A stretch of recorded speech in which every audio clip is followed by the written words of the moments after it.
クレアニューヨーク事務所のオンラインセミナーをご視聴いただき、ありがとうございます。当事務所では、日本の自治体関係者の皆様に参考となる情報をお届けするオンラインセミナーシリーズを開催しています。今回のセミナーでは、米国自治体の首長や連邦政府高官として、日米交流や米国の都市政策に豊富な経験をお持ちのヘンリー・シスネロス氏をお迎えし、変化が著しいグローバル社会において、都市が果たす機能と役割、可能性などを切り口としたまちづくりの哲学と、地方自治体による人と人、地域と地域をつなぐ交流を通した日米のサブナショナル外交の重要性について、ビデオ形式で語っていただきました。皆様が海外展開や国際交流の在り方を考える際の視座を与えてくれる内容となっておりますので、ぜひ本セミナーを通して、これから皆様の地域の発展にますます必要となる国際的視点やグローバル人材の意義について考えていただければ幸いです。どうぞ最後までご視聴ください。はじめに講師を紹介いたします。ヘンリー・シスネロス氏は、テキサス A&M 大学にて学士号、文学、および修士号、都市地域計画を取得した後、ハーバード大学にて修士号、公共政策、ジョージワシントン大学にて博士号、公共政策を取得されました。33歳にしてテキサス州サンアントニオ市長に就任され、米国内の主要都市、人口規模第7位の市長を務めた最初のヒスパニック系米国人です。また、1993年から1997年までクリントン政権において連邦政府の住宅・都市開発省長官を務められました。政界引退後は、米国内のインフラ整備を推進するビジネスを手掛けられ、そのうちの一つとして、ニューヨークのジョン・ F・ケネディ国際空港の新第6ターミナル整備事業も含まれています。サンアントニオ市長在職時に、熊本市との姉妹都市提携を行い、以降、たびたび来日するなど、知日派、親日派であり、現在は、直子三井白根ファンデーション、白根財団の会長として、日米間の青少年交流の推進に尽力されています。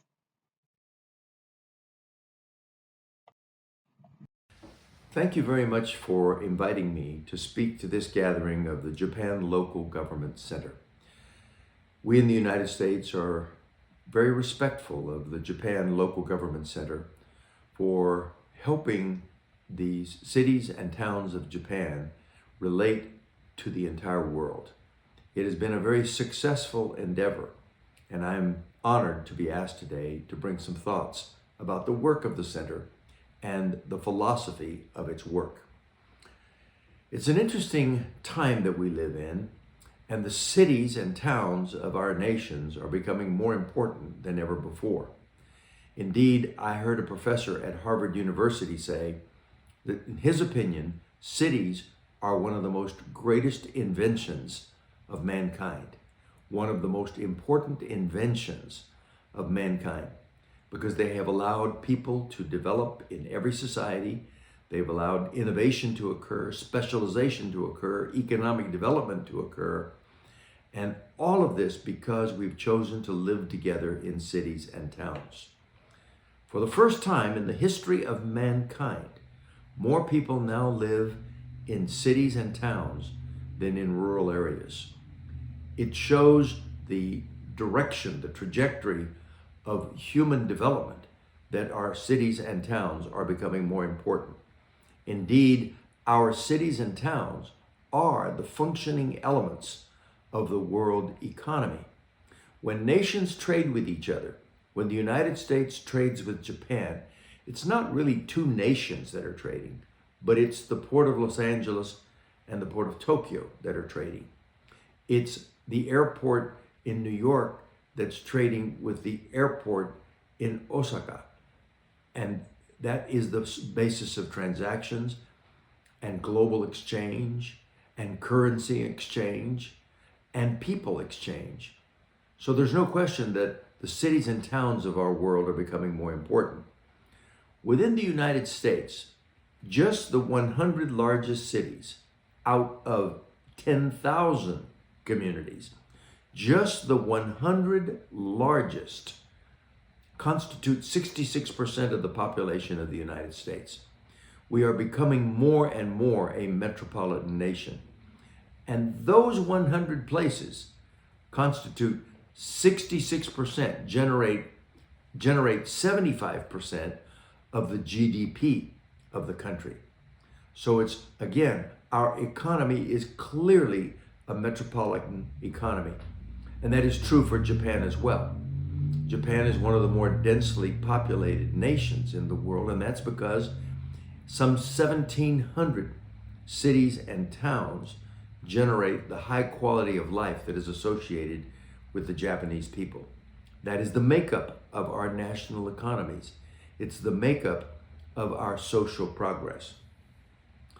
I share the philosophy, and as mayor of my hometown of San Antonio, as president of the National League of Cities, as secretary in the cabinet of President Clinton, responsible for housing and urban development.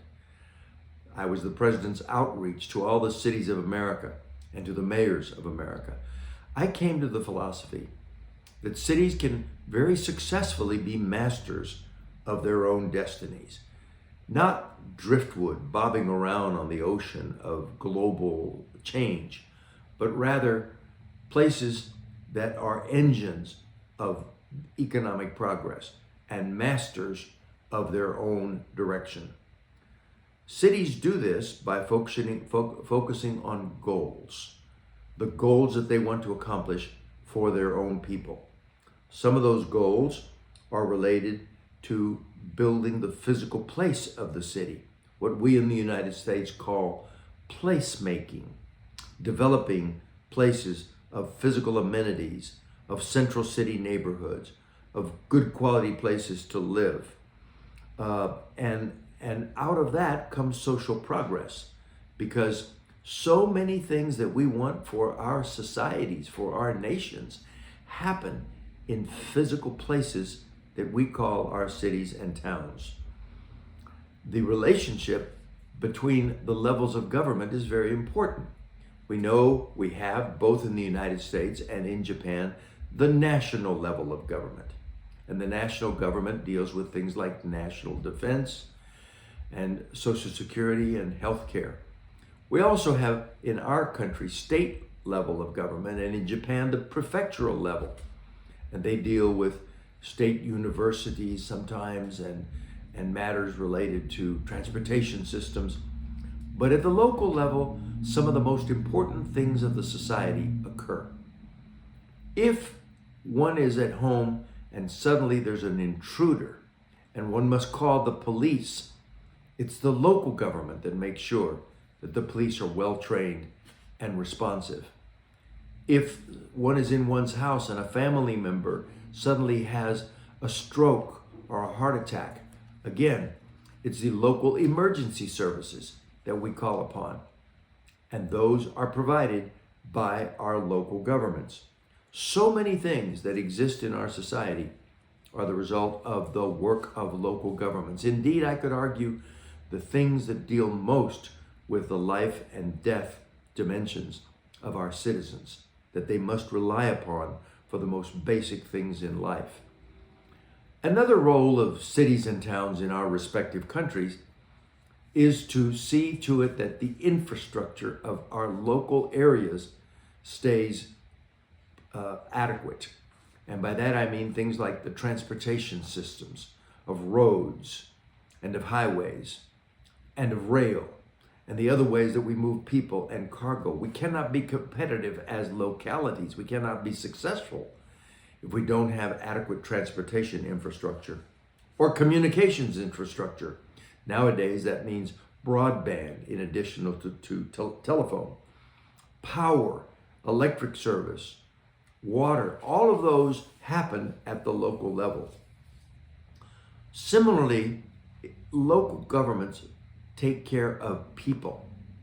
We know, for example, that in the United States and also in Japan, we're experiencing an aging tsunami, a tsunami of people who are becoming 80 years old, 85 years old, 90 years old, a bigger percentage of our population beyond the years of work, but still living in our communities.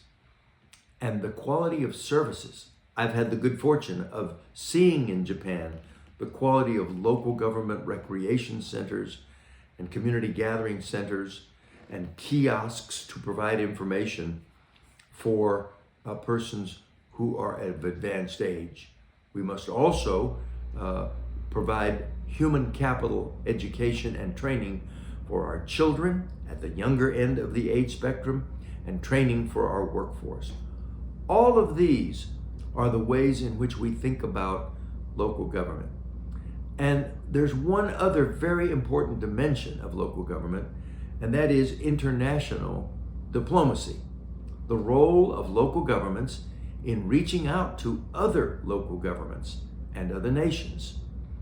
Traditionally, we haven't thought of local governments in that way, but we know now that tremendous progress can be made for our countries in creating the pathways and the neural system of communications between nations, what's called people-to-people diplomacy.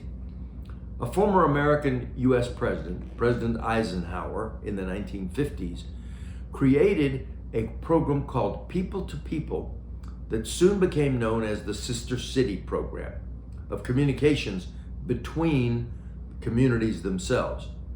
It was a wonderful innovation. Many people have been involved, many people have learned about their respective countries, and many people's lives have been improved.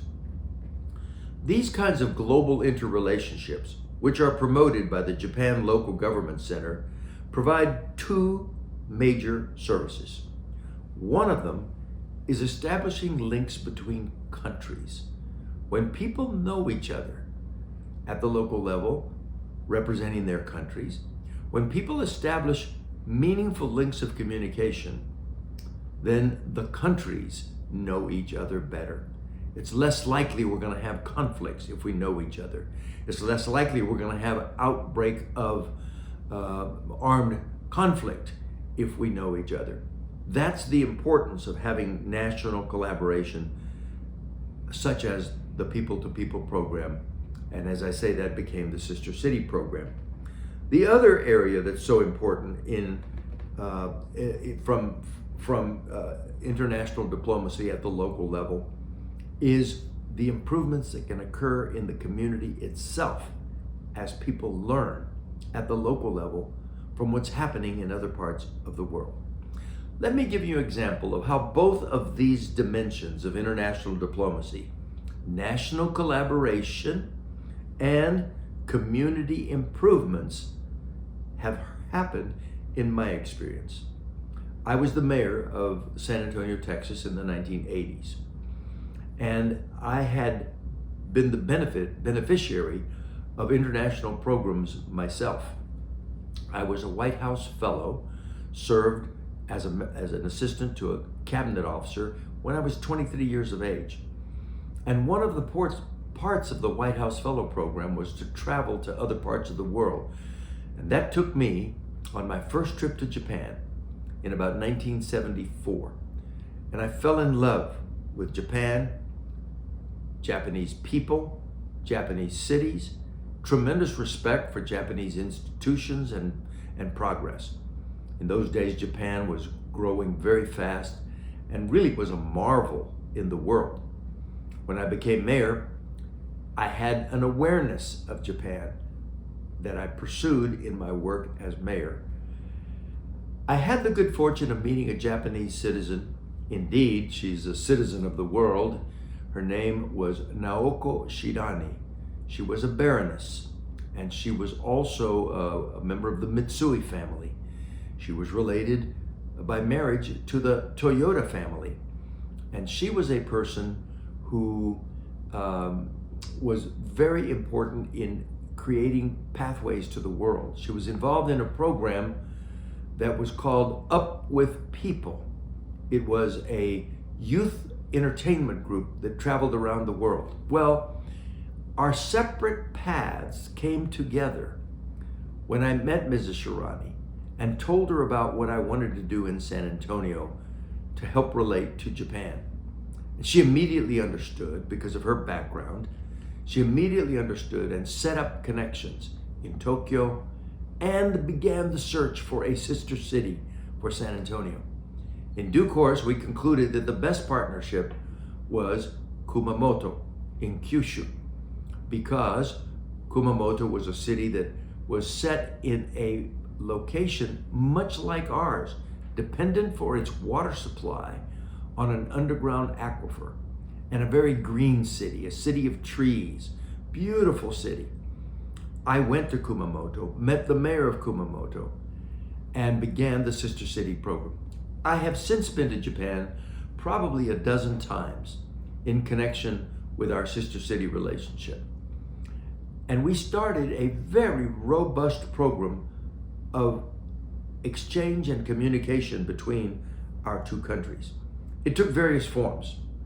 One form was scientific, because we both shared water supplies dependent on underground aquifers, and we had to protect the quality of those aquifers and assure their availability of adequate water.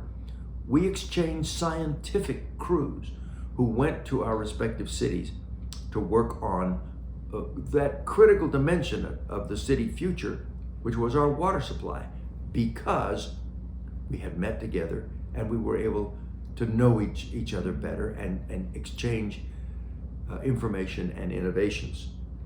We also exchanged youth programs so that our young people could begin to be thinking in international terms. We had baseball teams from Japan that played in San Antonio, and San Antonio teams that went and played in Kumamoto. And we were able to raise public awareness by having many entertainment events and speaking events and visits of citizen groups.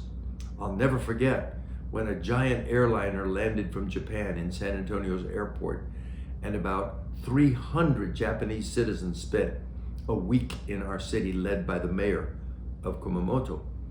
And many things came from that simply make San Antonians aware of Japan and of Kumamoto. For example, we renamed an entertainment boat on the San Antonio River. We renamed it and gave it the name, the city of Kumamoto. We had trolleys, buses in our downtown that also were renamed City of Kumamoto. And we had exhibits at our museums.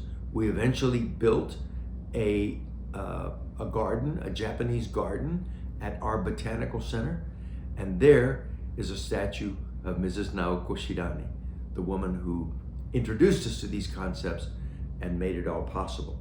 So at both levels that I've tried to describe as the essence of international diplomacy, bringing our countries together and learning about our countries, the people of San Antonio know more about Japan than they ever would have if we didn't have this local connection. That's one level, international connections. The other level is community improvements. San Antonio is a better city today. It's a more beautiful city because we had Japanese gardeners come and prepare the Japanese garden here in San Antonio, because we were able to share groups of all kinds. Today in San Antonio, we're building an Asian resource center that includes Japanese history as well as Korean, Filipino, Indian, and other nations, Chinese, to highlight the greatness of Asia and its traditions, its culture, its history here in San Antonio.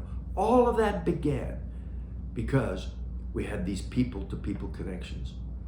So you can see that I am a great admirer. I have great respect for the concept of international diplomacy, and I thank the Japan Local Government Center for being so professionally competent, aware, and committed to international diplomacy between people in towns and communities. And I think this is something that will serve our world better. San Antonio now has a foundation named the Naoko Shirani Foundation. And it selects young people, our best students, from our best schools. And they make trips to Japan in the summer for several weeks, traveling to Tokyo, Kyoto, Osaka, and other places across the area, across Japan. Many of those students have gone on to college to study international affairs. Their lives have been changed. They will forever be resources between our nations because their eyes were opened and their hearts were opened by what they saw and the people they met in their travels to Japan.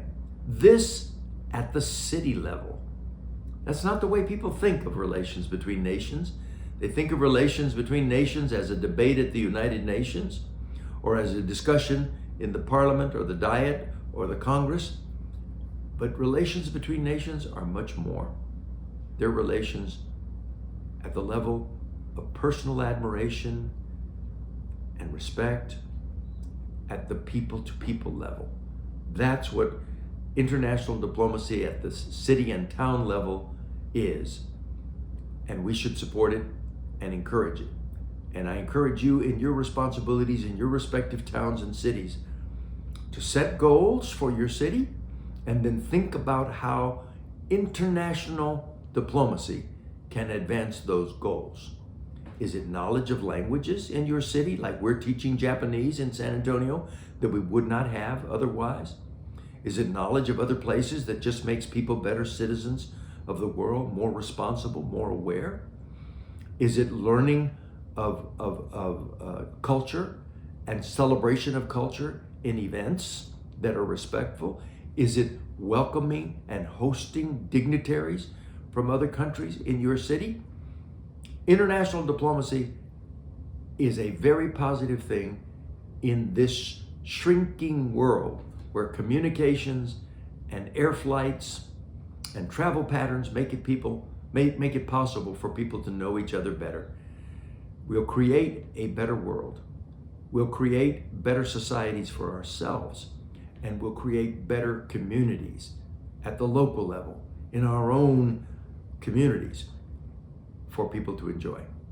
Thank you very much for allowing me to share these ideas with you, and keep up the good work. Good luck as you undertake your own international diplomacy. Thank you.